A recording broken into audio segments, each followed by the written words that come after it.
Oh, hi there. So, as people come on, I have a couple interesting observations as of late with engaging with some people. And so there's a couple things that's happening that makes me just really think about things. Megan Anderson, how you doing, girl? I think it's Megs, really, isn't it? Megs. Go by Megs? You go by Megs? I think it's Megs, right? So anyway, where I'm coming from this context, there's a couple things that's happened the last, basically, let's just say the last month that's been really interesting for me.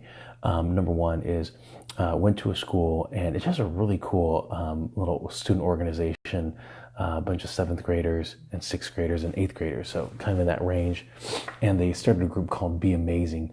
And it started with the idea of being able to just pass on some good stuff. So they're writing letters to the cross guard walkers. Tracy, how you doing? The Be Amazing group, talking about them. And it was interesting because, and then they were writing Post-it notes and putting them in people's lockers or on their desks. It was just really cool. And so just passing along this positivity. And so it was interesting. Here's the observation is I have this selfie stick, and it was attached to my phone, and we were walking out, and I have this lapel mic, by the way, which is like $12, I think, on Amazon Prime. So it's free shipping. And his response was, "Hey, is that a selfie stick?" And my response is, "Yeah, it is." And he goes, "That's cool. Do you have a YouTube channel?"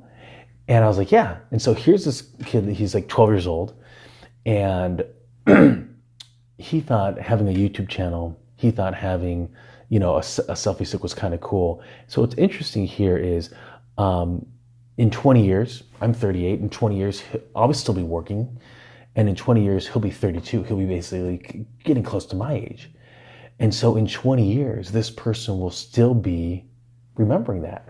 And it's interesting because for me, in context, I didn't grow up with this kind of stuff, the social media tools, or a YouTube channel or anything. But yet for him, he found it fascinating.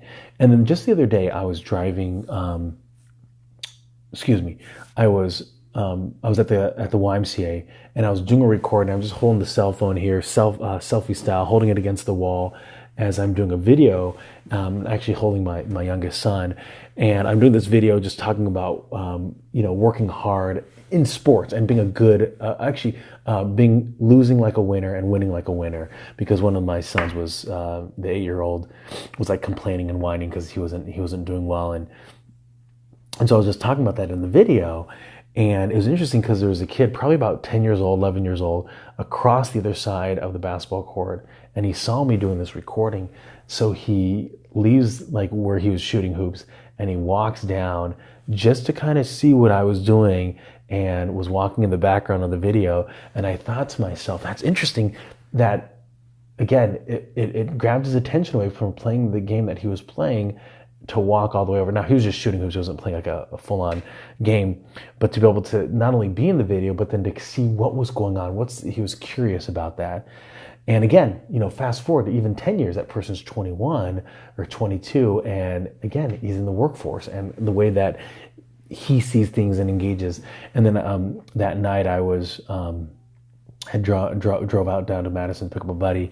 I wasn't doing well health-wise. And so as I'm driving back, I stop in this tiny town just south of me, and I'm talking to the clerk, the cashier, and we're just chatting. And he's like, "Oh, I had this shirt on. It's a Gary Vaynerchuk shirt, and it's like, I love people and hustle." And we started talking these things, and it was just interesting as the conversation progressed, because I talked about the one kid in the basketball, and how interesting that was from a social media perspective, that you and I right now might think it's kind of weird that, people would want to watch the lives of, Justin Bieber, Kardashian, pick the celebrity.